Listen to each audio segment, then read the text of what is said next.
Ageo capítulo 1, versículos 1 y 2. El año segundo del rey Darío, en el mes sexto, el día primero del mes, vino la palabra del Señor, literalmente fue la palabra del Señor por medio del profeta Ageo a Zorobabel, hijo de Salatiel, gobernador de Judá, y al sumo sacerdote Josué, hijo de Josadac, diciendo: así dice el Señor de los ejércitos. Este pueblo dice: no ha llegado el tiempo de que la casa del Señor sea reedificada. Tal como se ha estado anunciando, en la mañana de hoy vamos a comenzar a estudiar este libro, el libro de Ageo, uno de los últimos libros del Antiguo Testamento. Ageo pertenece al grupo de los profetas menores, llamados así no por ser menores en importancia o por ser menos inspirados que los otros libros de la Biblia, sino porque son menores en tamaño en comparación con los profetas mayores, es decir, Isaías, Jeremías, Ezequiel y Daniel. Lamentablemente, hermanos, y Marcos decía algo de esto al inicio del culto, muchos creyentes descuidan la lectura de estos libros. No es común escuchar a un cristiano decir que Sofonías es uno de los libros favoritos de la Biblia, o que está haciendo un estudio profundo y exhaustivo del libro de Nahum o del profeta Amós. De hecho, mis hermanos, no es común que en las iglesias se predique una serie expositiva en uno de los libros de los profetas menores, a no ser, obviamente, el libro de Jonás o de Habacuc, tal vez de Malaquías, pero mis hermanos, no es común. Sin embargo, la realidad es que toda la Escritura es inspirada por Dios, dice Pablo en 2 Timoteo capítulo 3, versículo 16, y por lo tanto toda la Escritura es útil para enseñar, para corregir, para redarguir, para instruir en justicia, a fin de que el hombre de Dios sea perfecto, sea maduro, sea completo y esté enteramente preparado para toda buena obra. Y Pablo dice en Romanos capítulo 15, versículo 4, que las cosas que antes se escribieron para nuestra enseñanza se escribieron, a fin de que por la consolación de las Escrituras tengamos esperanza. Mis hermanos, la Biblia no es un mero recuento de las palabras que Dios habló para un pasado distante. No, la palabra de Dios es viva, la palabra de Dios es eficaz y es más cortante que toda espada de doble filo. Mis hermanos, este libro está vivo. Y su vida, la vida de este libro, palpita en cada una de sus páginas, desde Génesis hasta Apocalipsis, porque toda la Escritura es inspirada por Dios. Y este libro en particular, que vamos a comenzar a exponer en el día de hoy, es de suprema importancia para el pueblo de Dios de todas las edades, de todas las épocas, porque este libro, mis hermanos, es un llamado que vino de parte de Dios, directamente de Dios, un llamado a sacudirnos de la apatía espiritual, un llamado a trabajar con esperanza, con energía para la expansión del reino de Dios. Y es mi anhelo y oración, y yo sé que ha sido la oración de muchos de ustedes aquí en la iglesia, pero es nuestro anhelo y oración que Dios use esta serie de mensajes para avivar nuestras almas. Mis hermanos, que Dios obre entre nosotros, que el Espíritu Santo hable a cada uno de nosotros en estos próximos domingos a través de estas palabras que el mismo Espíritu inspiró hace cientos de años atrás, pero que siguen tan vivas y tan eficaces como el primer día que Ageo las habló. Pero antes de pasar a considerar el contenido de este libro, veamos en primer lugar su contexto histórico.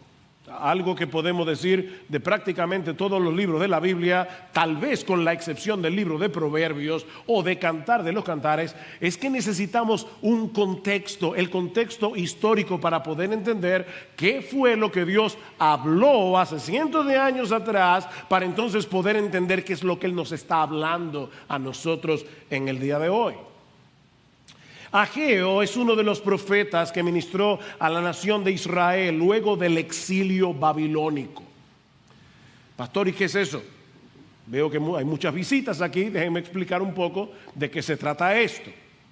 Dios había estado llamando a su pueblo a que se arrepintieran de sus pecados, a que se volvieran a Él a través de todos sus profetas, pero ellos decidieron cerrar su corazón a la voz de Dios hasta que fue demasiado tarde.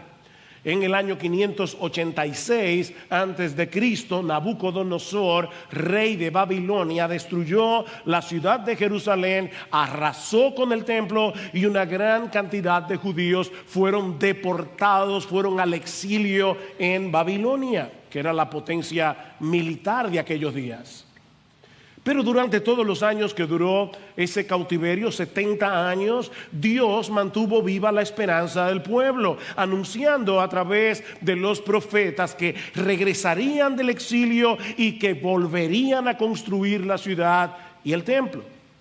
Finalmente Dios cumplió su promesa cuando Ciro el Grande, rey de Persia, emitió un decreto en el año 538 antes de Cristo, permitiendo que los judíos regresaran a Jerusalén y reconstruyeran el templo. Y de esa manera, aunque probablemente Ciro no lo sabía, él estaba cumpliendo lo que Isaías había profetizado unos 300 años antes, donde no solamente decía que un rey persa iba a emitir este decreto, sino que Isaías menciona a Ciro por nombre.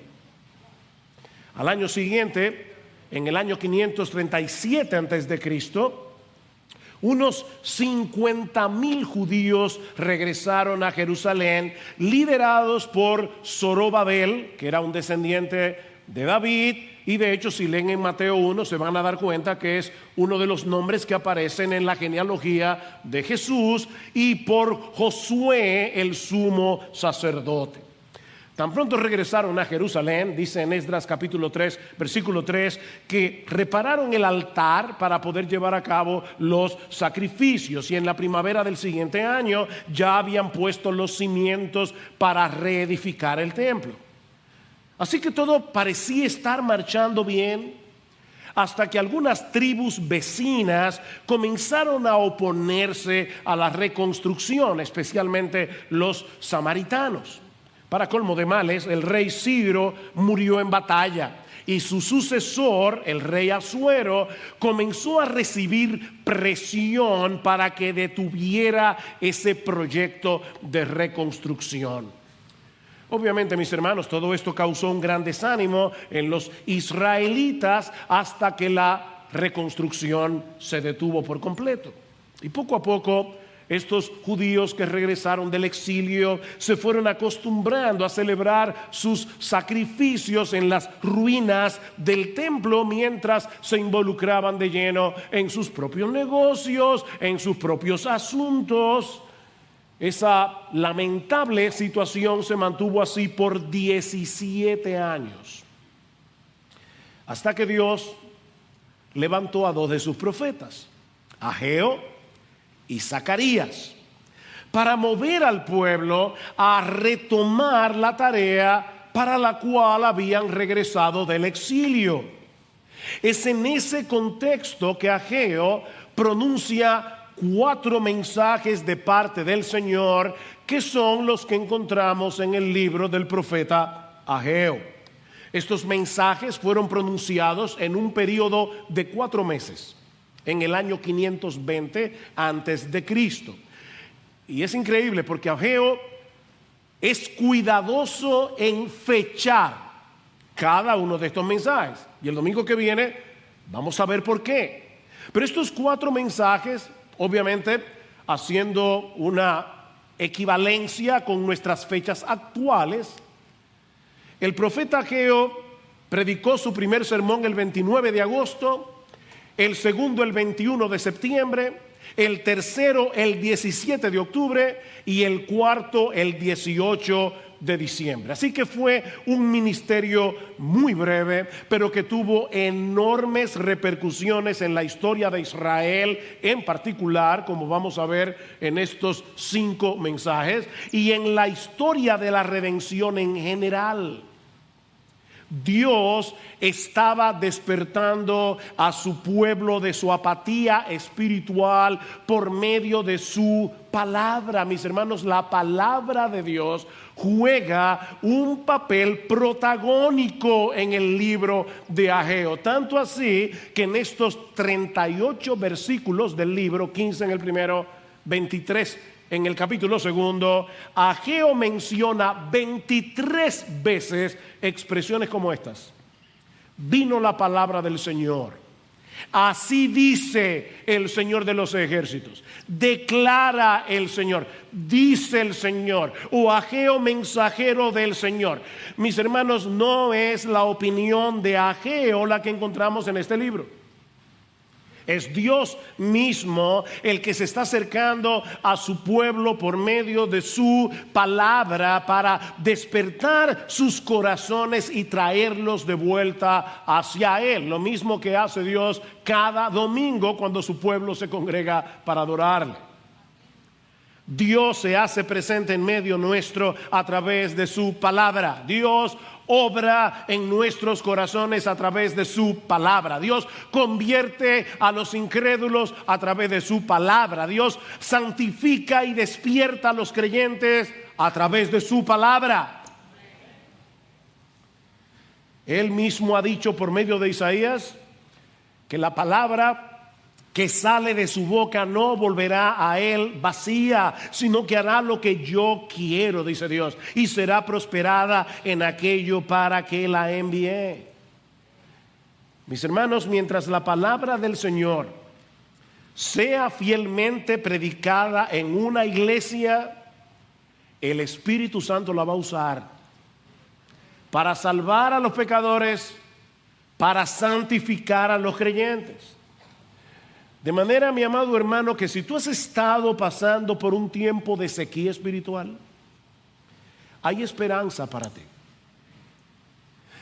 Óyeme, tal vez tú viniste hoy en la mañana a la iglesia con un corazón frío como un hielo. Y mientras cantábamos, tu mente estaba en otra cosa. Pero hay esperanza para ti. ¿Tú eres creyente?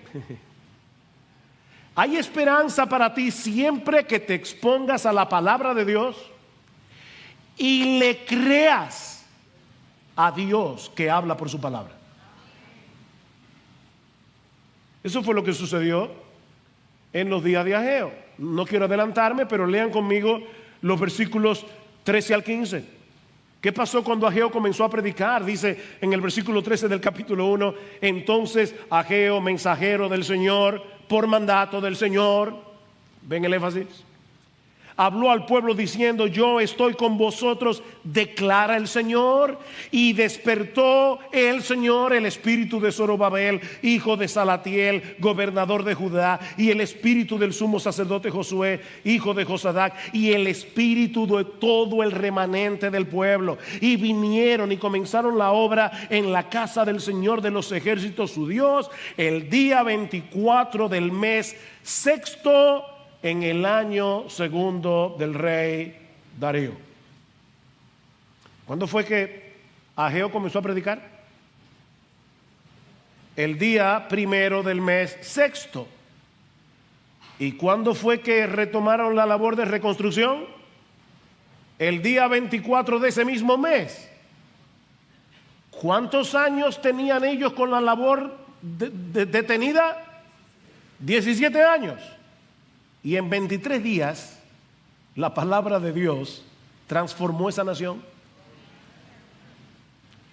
Lo que no hicieron en 17 años, comenzaron a hacerlo en 23 días. ¿Saben por qué? Porque vino la palabra del Señor por medio del profeta Ageo. Esta palabra es viva y eficaz. Mis hermanos, nunca permitamos, y ahora estoy pensando en los más jóvenes de esta iglesia, de hecho en los más jóvenes, en los más jovencitos. Cuando ustedes crezcan y sean miembros de esta iglesia y ya ninguno de nosotros estemos aquí, nunca permitan que sustituyamos la palabra de Dios predicada desde este púlpito para hacer cosas más entretenidas, para hacer cosas más llamativas, porque solo la palabra de Dios es viva y eficaz. Nunca permitamos que la palabra de Dios deje de ser central en esta iglesia, porque solo el Espíritu Santo puede traer un verdadero avivamiento en medio del pueblo de Dios, y Él lleva a cabo esa obra por medio de la palabra que Él mismo inspiró, su palabra. ¿Y cuál es el contenido de estos mensajes que Ageo predicó a la nación de Israel por mandato de Dios? Bueno, eso nos lleva a nuestro segundo encabezado. Ya vimos el contexto histórico del libro. Veamos ahora en segundo lugar su tema principal. Y ahora yo quiero que leamos de nuevo, no solamente el versículo 2, sino que vayamos hasta el 4 para poder tomar el contexto, aunque los versículos 3 y 4 lo veremos el domingo que viene. Así dice el Señor de los ejércitos. Este pueblo dice: no ha llegado el tiempo adecuado, el tiempo oportuno, el tiempo de que la casa del Señor sea reedificada. Entonces vino la palabra del Señor por medio del profeta Ageo diciendo: ¿es acaso tiempo para que vosotros habitéis en vuestras casas artesonadas, mientras esta casa está desolada? El contraste. Sus casas están muy bonitas, pero mi templo sigue en ruinas. Mis hermanos, el mensaje de Ageo no es nada complicado. Ustedes están más preocupados por sus casas que por la mía. Es más que evidente, les dice Dios, que mi templo no es una prioridad para ustedes. Sus prioridades están trastocadas. Es un mensaje bastante claro, ¿verdad? Lo que puede que no sea tan obvio para algunos es la importancia que tenía el templo para el pueblo de Israel en el antiguo pacto. Mis hermanos, no se confundan pensando que lo que le preocupaba a Dios es que no le construyeran un edificio, un monumento. Lo que está detrás de esta amonestación de Ageo es algo mucho más profundo. Tanto el tabernáculo durante el Éxodo y por muchos años en la historia de Israel, como luego el templo en el tiempo de Salomón, eran los lugares donde Dios manifestaba su gloria, donde Dios manifestaba su presencia especial en medio de su pueblo. En ambos lugares, Dios recreaba en cierto modo lo que Adán y Eva perdieron en el paraíso por causa del pecado. Esa relación de deleitosa comunión con el Dios vivo y verdadero. De hecho, algunos se preguntan por qué se dan tantos detalles de la construcción del tabernáculo o de la construcción del templo. Si ustedes leen con cuidado estos pasajes, van a encontrar bueyes, un mar de bronce, palmeras esculpidas, granadas. Y uno se pregunta, ¿y todo eso para qué servía? para recordarle al pueblo de Israel el huerto que ellos habían perdido, el paraíso perdido, para recordarles el jardín del Edén. Mis hermanos, me encanta cómo Dios describe en el libro de Éxodo, al principio, qué fue lo que sucedió cuando Él los rescató de la esclavitud en Egipto. Oigan lo que dice en Éxodo 19:4. Vosotros habéis visto lo que he hecho a los egipcios y cómo os he tomado sobre alas de águila y os he traído a mí. Os he traído a mí. ¿Ustedes escucharon eso? Con el mismo cuidado con el que las águilas enseñaban a volar a sus polluelos, Dios había tomado a su pueblo con ese mismo tierno cuidado para traerlos hacia Él, no para traerlos a una tierra en Medio Oriente. Y claro que Canaán está incluida en la promesa, pero ese no es el punto.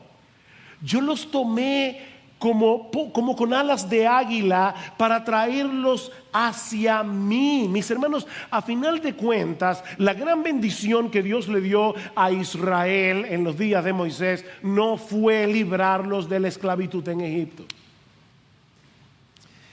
La gran bendición fue la bendita posibilidad de volver a tener comunión con Él, de tener comunión con Él. Mis hermanos, es de eso que se trata la redención. Dios nos liberta de la esclavitud del pecado para que seamos suyos, para que podamos estar con Él en una deleitosa relación de amor y adoración. Y lo mismo vemos en la construcción del templo de Salomón. Cuando Salomón ora al Señor y dedica el templo, dice en Primera de Reyes 9:3, yo he oído tu oración. Le dice Dios, y tu ruego que has hecho en mi presencia, yo he santificado esta casa que tú has edificado para poner mi nombre en ella para siempre, y en ella estarán mis ojos y mi corazón todos los días. Wow, Dios le está diciendo, ese templo de piedra yo lo convertí en un santuario para mí. Mi nombre estará allí, mi corazón estará allí, mis ojos estarán allí. Cuando ustedes oren aquí, yo los voy a escuchar como si ustedes estuvieran orando en el mismo cielo. Es por eso, mis hermanos, que la destrucción del templo durante la invasión babilónica fue un verdadero desastre para la nación de Israel.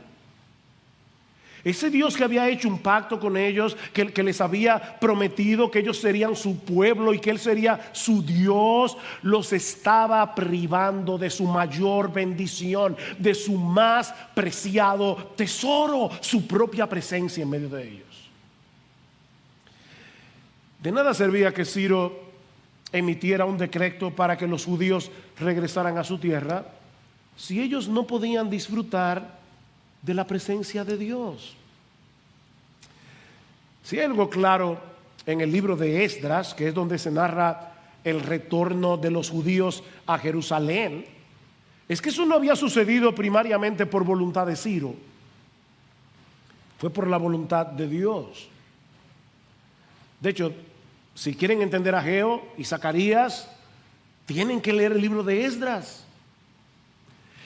Y escuchen ahora cómo comienza el libro de Esdras. En el primer año de Ciro, rey de Persia, para que se cumpliera la palabra del Señor por boca de Jeremías, el Señor movió el espíritu de Ciro, rey de Persia, y éste hizo proclamar por todo su reino y también por escrito diciendo: así dice Ciro, rey de Persia, el Señor, el Dios de los cielos, me ha dado todos los reinos de la tierra, y Él me ha designado para que le edifique una casa en Jerusalén que está en Judá.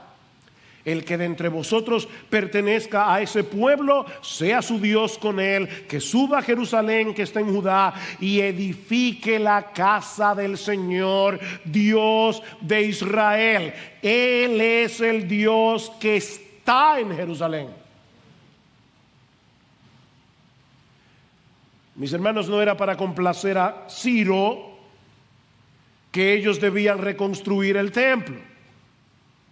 Ellos debían hacerlo porque esa era la voluntad expresa de Dios. Y era la voluntad expresa de Dios porque Él quería que volvieran a disfrutarlo a Él, su presencia. Por eso era tan grave esa apatía de Israel en los días de Ageo. Ellos están manteniendo en poco la gloria de Dios. Ellos están manteniendo en poco la presencia de Dios en medio de ellos. Mis hermanos, es impresionante pensar que el Dios del universo quiera tener relación con nosotros. Dios quiere tener comunión con nosotros, entrar en una relación de pacto con nosotros para ser nuestro Dios.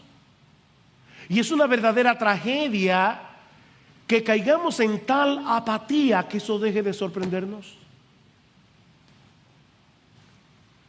Déjame ver cómo yo te lo pongo. Yo le pedí al Señor esta mañana, por favor dame palabra. Hermanos, el Rey de los reyes, el Señor de los señores, el Creador de las galaxias, el que gobierna todas las cosas con la palabra de su poder, el Dios de toda gloria, el Dios inmenso, el Dios todopoderoso, perfecto en justicia, perfecto en santidad, el Dios omnipresente, el Dios omnipotente, el Dios omnisciente, hizo un pacto con nosotros para ser nuestro Dios y para que nosotros seamos su pueblo. ¿Quién entiende eso? De hecho, es interesante notar que el nombre de Yahvé o Jehová, o como lo traduce la Biblia de las Américas, Señor, ustedes se van a dar cuenta que es Yahvé porque en la Biblia de las Américas tiene todas las letras en mayúscula. Ese nombre aparece 32 veces en los 38 versículos de Ageo. El Dios del pacto, Yahvé. 32 veces en 38 versículos. Dios se refiere a sí mismo como Yahvé, Jehová. Yo soy el Dios del pacto. Mis hermanos, el énfasis es evidente. El Dios del pacto ha dejado de ser vuestra prioridad. Es lo que Ageo les está diciendo. Y cuando eso sucede, hacemos un terrible intercambio. Sustituimos al Creador por las criaturas. Me llamó poderosamente la atención esta semana. Estaba leyendo otra cosa y me topé con esta descripción de cuál es el proceso que ocurre dentro de nosotros cuando somos tentados. Escuchen esto. Con irresistible poder, dice este autor, el deseo se apodera de la carne. No importa si se trata del deseo sexual o de ambición o vanidad o deseo de venganza o amor por la fama y por el poder o codicia por el dinero. El punto es que el gozo en Dios se extingue en nosotros y buscamos todo nuestro gozo en la criatura. Y ahora escuchen. En ese momento Dios es completamente irreal para nosotros, pierde toda realidad y solo el deseo por la criatura es real. Satanás no nos llena de odio hacia Dios, sino de olvido de Dios. ¿Vieron eso? Dios se vuelve irreal. comienza a ser un concepto teológico, pero deja de ser una persona con la que nosotros podemos tener relación. Eso era lo que estaba sucediendo con estos israelitas en los días de Ageo. Ellos estaban tan inmersos en su propio mundo que no tenían tiempo, ni recursos, ni energías para ocuparse de su relación personal con Dios. Cada vez que piensen en el templo, no olviden de qué se trata el templo. No tenemos tiempo para estar con Dios. No tenemos tiempo para buscar su gloria. No tenemos tiempo para la expansión de su reino. Y por supuesto, ellos tenían una buena excusa. Este pueblo dice, y Dios lo había oído, no ha llegado el tiempo. Y obviamente es el tiempo oportuno, el tiempo adecuado. Tenían una buena excusa. No es el momento más oportuno. Es impresionante, ¿verdad, hermanos? Cómo el pecado que mora en nosotros nos mueve a convencernos de que nosotros tenemos una buena razón para no obedecer a Dios. El pecado nos engaña, nos seduce. El pecado es una especie de locura, al final de cuentas. No es el momento oportuno para yo levantarme temprano a buscar al Señor en su palabra por medio de la oración. No es el momento oportuno para venir a congregarme con el pueblo de Dios en el día del Señor. No se dejen de congregar como algunos tienen por costumbre. No, es que este no es el momento. No es el momento oportuno para poner mis dones en operación en medio de su iglesia para beneficio de otros creyentes. No es el momento oportuno para ser generoso en mis ofrendas para que la obra de Dios se siga expandiendo. Nunca es el momento oportuno. Pero Dios, que nos conoce infinitamente mejor que lo que nosotros nos conocemos a nosotros mismos y que nos ama tiernamente, nos llama a recapacitar. Reflexiona, mi hijo. Miren, déjenme decirle algo de antemano. Dios no necesita nuestros dones, Dios no necesita nuestro dinero, Dios no necesita nuestro tiempo, Dios no necesita nada de nosotros. Cuando Él nos llama a venir a Él, cuando Él nos llama a servirle, cuando Él nos llama a congregarnos, es para tu bien y el mío, no para Él. Él no nos necesita, no te necesita, ni a mí tampoco. Pero Él nos ama. Y Él dice, Dios mío, yo no quiero que tú hagas ese terrible intercambio de dejarme a mí, que soy el más glorioso de todos los seres, para adorar mis criaturas. Porque al final de cuentas ese trastueque de prioridad no es más que idolatría. Y la idolatría es destructiva.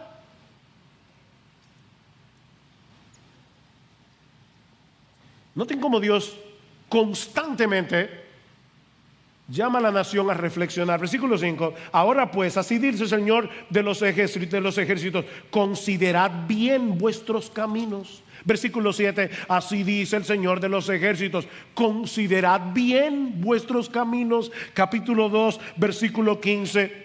Ahora pues, considerad bien esto de hoy en adelante. Versículo 18. Pero considerad bien esto desde hoy en adelante. Consideren, reflexionen. Ahora, mis hermanos, ¿saben todavía lo que es más sorprendente de esta historia que está detrás del libro de Ageo? Que apenas unos 18 años antes, estos israelitas estaban apasionadamente comprometidos con Dios. Y esto sí que es una advertencia para todos nosotros. Tú puedes estar hoy ardiendo como un querubín, y si descuidas tu vida espiritual, tu relación con el Señor, tu día a día con Él, vas a terminar apagado. Mis hermanos, cuando Ciro el Persa emitió su decreto, un montón de judíos decidieron quedarse en Babilonia, en Persia, porque se habían acomodado allí. Pero estos 50,000 decidieron regresar. Y yo no leo rápidamente que volvieron. Recorrieron nada más y nada menos que 1,000 kilómetros más o menos en los caminos de aquellos días. Estos hombres y mujeres querían hacer la voluntad de Dios. Mis hermanos, este no era un viaje fácil. Estos hombres y mujeres tomaron la decisión de dejar una vida asentada en Babilonia para irse a vivir a una ciudad que estaba destruida. Ellos estaban bien, algunos estaban bien en Babilonia. Pero estos hermanos, estos judíos, decidieron salir a pesar de todos los inconvenientes, todos los peligros de un viaje así. Ellos querían hacer la voluntad de Dios. Dice en el libro de Esdras que lo primero que hicieron al llegar a Jerusalén fue tomar una ofrenda voluntaria para la reconstrucción del templo. 61,000 dracmas de oro, 5,000 minas de plata y 100 túnicas sacerdotales, dice en Esdras capítulo 2 versículo 69. Si eso no te sorprende mucho, déjame ponerte en el lenguaje actual. 50,000 judíos acaban de llegar un viaje de 1,000 kilómetros y lo primero que hacen es recoger una pequeña ofrenda, 13,200 onzas de oro, que al precio actual son más o menos 24 millones de dólares. Estos 50,000 judíos ofrendaron 24 millones de dólares para la reconstrucción del templo y 3 toneladas de plata y un montón de túnicas para los sacerdotes. En ese momento, la gloria de Dios estaba por encima de sus propios intereses. Pero algo pasó en esos 18 años que apagó el fuego de su pasión por Dios. Ya ellos no podían decir como Isaías en el capítulo 26 versículo 8: tu nombre y tu memoria son el anhelo de mi alma. ¿Tú puedes decir eso? Señor, tu nombre y tu memoria son el anhelo de mi alma. ¿Ustedes se dan cuenta, mis hermanos, que no se trataba de un edificio? Estos judíos tenían sus prioridades invertidas porque ellos habían olvidado su identidad como pueblo del pacto. Ellos se habían olvidado de que eran el pueblo escogido de Dios. Se habían olvidado de la redención. Se habían olvidado de la gloria de Dios y del lugar que ellos estaban llamados a jugar dentro de todo el plan de redención revelado en el Antiguo Testamento. Más adelante vamos a llegar, si el Señor lo permite, y Cristo no ha venido antes, al capítulo 2, versículo 9. Y yo no puedo ahora ampliar ese texto, pero permítanme hacer un breve comentario y así poder ayudarlos a conectar el pasado con el presente. Dice en Ageo capítulo 2 versículo 9: la gloria postrera de esta casa será mayor que la primera, dice el Señor de los ejércitos, y en este lugar daré paz, declara el Señor de los ejércitos. ¿Cuándo se cumplió esa profecía? Bueno, se ha estado cumpliendo, por lo menos en 3 etapas. En primer lugar, esta profecía se cumplió cuando Dios el Hijo se hizo hombre en la persona de Jesús. Ustedes recuerdan lo que el Señor le dijo a los judíos luego de la primera limpieza del templo en Juan capítulo 2, en el versículo 19: destruid este templo y en 3 días lo levantaré. Y ellos dijeron: pero oye, 40 años se han empleado para poder construir el templo de Herodes en este caso, y tú dices que en 3 días lo vas a levantar y lo vas a reedificar. Pero Juan hace el comentario editorial: pero él se refería al templo de su cuerpo. El templo de su cuerpo. En una ocasión Cristo le dijo a los judíos: ¿saben qué? Uno mayor que el templo está aquí. ¿Qué dice el Evangelio de Juan en el capítulo 1? En el principio era el verbo, y el verbo era con Dios, y el verbo era Dios. Y luego en el versículo 14: y aquel verbo fue hecho carne y tabernaculizó entre nosotros, dice el texto griego, literalmente. Cristo puso su tienda de campaña como un tabernáculo en medio nuestro, y vimos su gloria, gloria como del unigénito del Padre, lleno de gracia y de verdad. Mis hermanos, Cristo es el templo. Cristo es la personificación de la gloria de Dios. Cristo es el lugar donde hoy podemos encontrarnos con Dios. Cristo es el templo. ¿Qué dice Ageo? La gloria postrera de esta casa será mayor, porque no hay nadie más glorioso que nuestro Jesús. Pero eso no se queda ahí. Recuerden que nosotros estamos unidos a Él. Y como estamos unidos con Cristo, nosotros, la iglesia, somos el templo espiritual en el que Él manifiesta su gloria. Pablo dice en 1 Timoteo capítulo 3 versículo 15 que la iglesia es la casa de Dios. Y en Efesios capítulo 2 versículo 20 dice que los creyentes estamos siendo edificados sobre el fundamento de los apóstoles y profetas, siendo la principal piedra del ángulo Jesucristo mismo, para ser un templo santo en el Señor. Cada uno de nosotros individualmente es templo del Espíritu Santo, dice Pablo en 1 Corintios capítulo 6 versículo 19.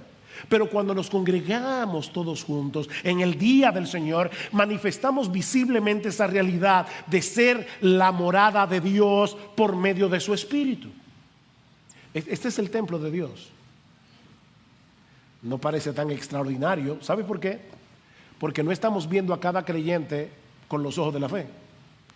Cada creyente es un mini templo del Espíritu Santo, donde mora el Espíritu de Dios, y una piedra viva de este templo.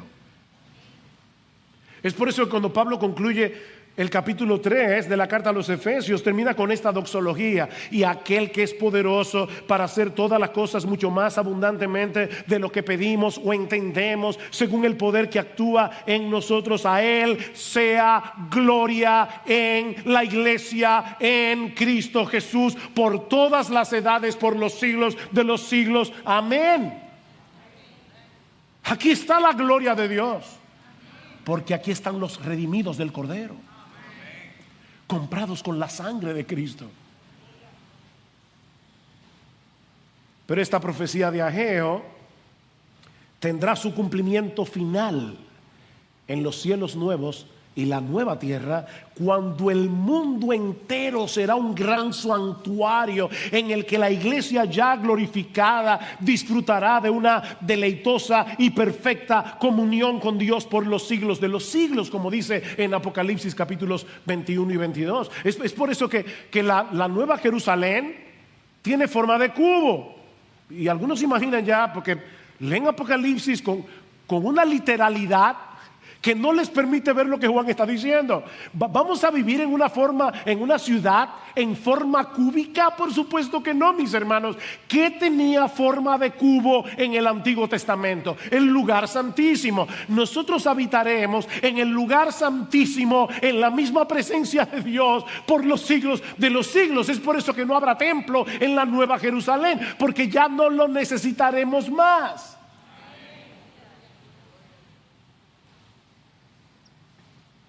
Ese es el clímax de la historia redentora. Y mis hermanos, ese es el anhelo que debe dominar nuestros corazones, porque para eso fuimos salvados. Jesús no dio su vida en el Calvario simplemente para que vayamos al cielo o para que tengamos una vida que no termina nunca. Tenemos vida eterna, entonces es una vida interminable. No, digo, sí lo es, pero ese no es el punto. Y esta es la vida eterna. ¿El qué? Que te conozcan a ti, el único Dios verdadero, y a Jesucristo a quien has enviado. Cristo no define la vida eterna en relación de tiempo, la define en términos de comunión. Él derramó su sangre en la cruz para que podamos conocer al Dios vivo y verdadero, para volver a disfrutar de una deleitosa comunión con Él. Eso es estar verdaderamente vivos. Más adelante nosotros veremos lo que implica tener a Dios como prioridad ocupándonos de su casa. Porque muchos predican del libro de Ageo solamente para decirle a la iglesia: ofrenden para construir el edificio. Bueno, eso es parte, pero no es el asunto. No. La casa de Dios y ocuparnos de la casa de Dios no es primariamente ocuparnos de este edificio de varilla y cemento. Es ocuparnos de las piedras vivas que conforman ese templo, que se llama la iglesia. Pero eso lo veremos en otro mensaje. Mi llamado en el día de hoy es el mismo que hizo Ageo hace cientos de años. Consideren, recapaciten. Mi hermano, mi hermana, ¿qué tan real, qué tan valioso, qué tan precioso, qué tan adorable, qué tan glorioso sigue siendo Dios para ti hoy?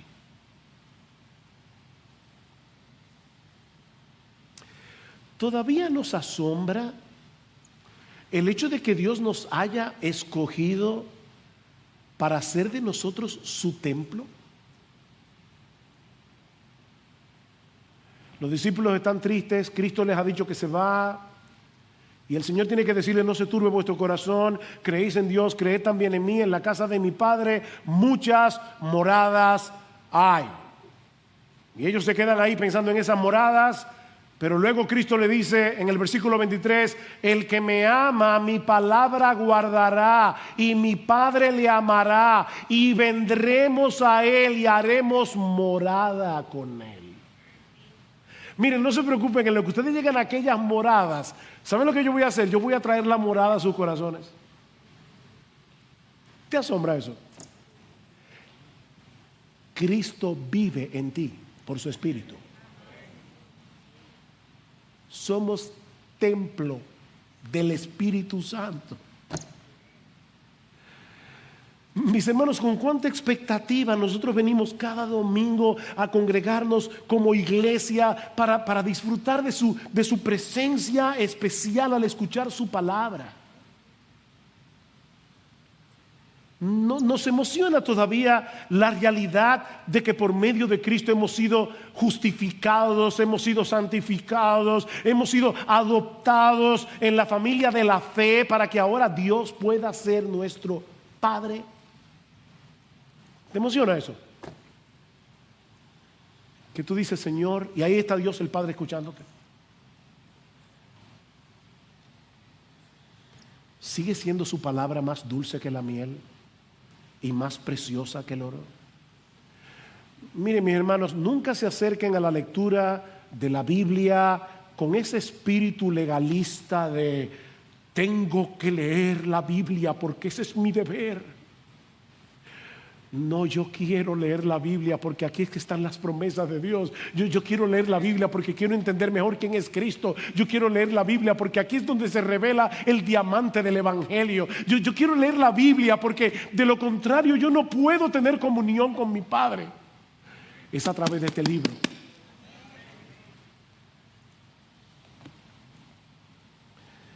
Mi hermano, si al oír estas cosas te das cuenta que estás atravesando por un tiempo de sequía espiritual, que has estado viviendo en automático, que has estado tan distraído con las pequeñas cosas de tu pequeño reino, que estas gloriosas verdades tan extraordinarias se han vuelto triviales para ti. No te quedes ahí. No te quedes ahí postrado, recordando con nostalgia ese fuego que ya no está. Wow, yo me acuerdo cuando yo era recién convertido. No te quedes en ese mundo de nostalgia. Cristo ha prometido a los suyos que Él no quebrará la caña cascada. Y Él no va a apagar el pábilo que humea.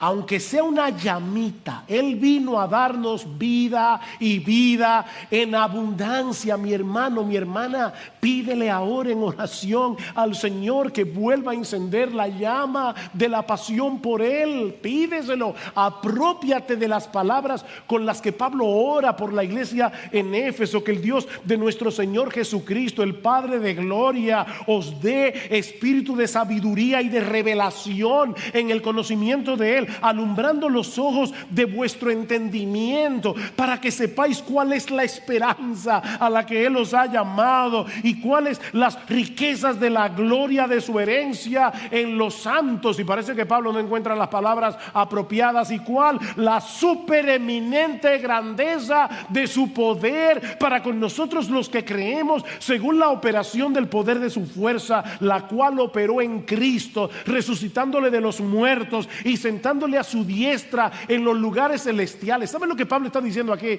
Órale a Dios que te abra los ojos para que tú entiendas de una vez por todas que el mismo poder que obró en Cristo para resucitarlo de los muertos es el mismo poder que obró en ti para darte vida, para regenerarte, para que tú pudieras creer.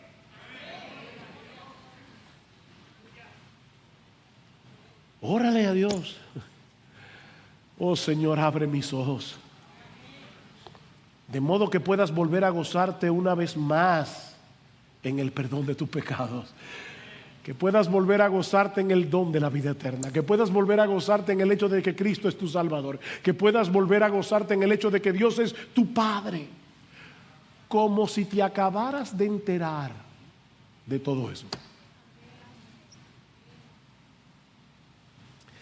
Y si tú estás aquí sin Cristo en esta mañana, mi amigo, no desprecies la invitación que Dios te hace hoy por medio del Evangelio de venir a ser uno de los suyos a través de Jesucristo. Él murió en la cruz para que pecadores como tú y como yo podamos ser salvos en Él. Mi amigo, la muerte de Cristo en la cruz es una evidencia contundente de nuestra pecaminosidad, de nuestra perdición.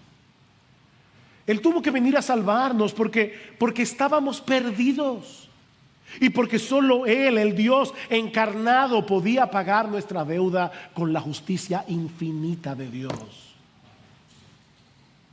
Arrepiéntete de tus pecados. Arrepiéntete de tus pecados.